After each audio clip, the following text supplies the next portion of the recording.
Je veux bien qu'on appelle mon avocat, s'il vous plaît, je ne dirai plus rien.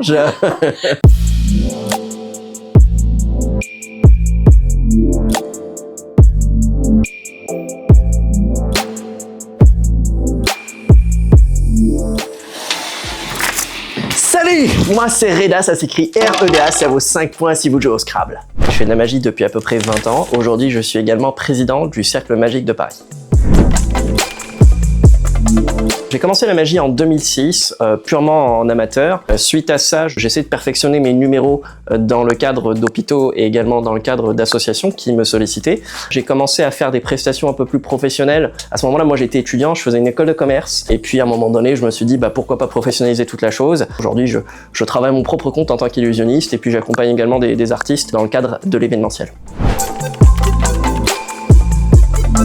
Super prof, j'ai découvert quand j'étais étudiant, ça faisait peut-être 9-10 ans que je faisais de la magie, je me suis dit pourquoi pas avoir un petit revenu complémentaire. Je me suis inscrit, j'ai eu mes premiers élèves et voilà, c'est comme ça que ça a commencé.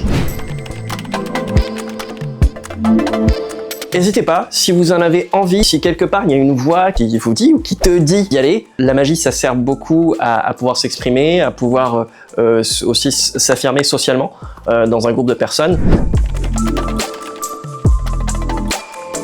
Un bon prof de magie, pour moi, c'est quelqu'un qui sait observer, c'est quelqu'un qui sait écouter, et c'est quelqu'un qui sait donner les éléments au bon moment. J'arrive au 7 de cœur, je sais que la prochaine, c'est la tienne. Sarah, la prochaine carte que je vais retourner, ce sera la tienne. Est-ce que tu es prête à parier?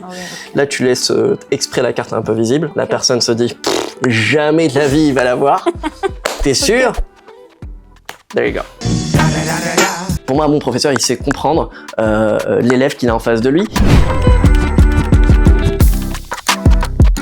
On peut se focaliser sur les problématiques auxquelles on fait face nous-mêmes. Dans le cadre de la magie, le fait de débloquer une situation pour un tour de magie ou pour une technique, ça peut ouvrir énormément de portes de manière assez instantanée. Un super duo mémorable, c'est Célio Amino. On s'est retrouvés sur scène ensemble à faire un spectacle tous les deux. Plus récemment, je l'ai accompagné en tant qu'assistant à La France a un incroyable talent. Par la force des choses, je dirais que c'est Superman parce qu'on compare très souvent à Clark Kent. Voilà, est-ce que vous voyez la différence? Je pense aujourd'hui avoir le super pouvoir que j'ai toujours voulu avoir. Je suis magicien. De pas chercher à atteindre la perfection, juste de continuer à travailler sur ses projets. Et puis à un moment donné, on a quelque chose qui est bien meilleur que la perfection en elle-même.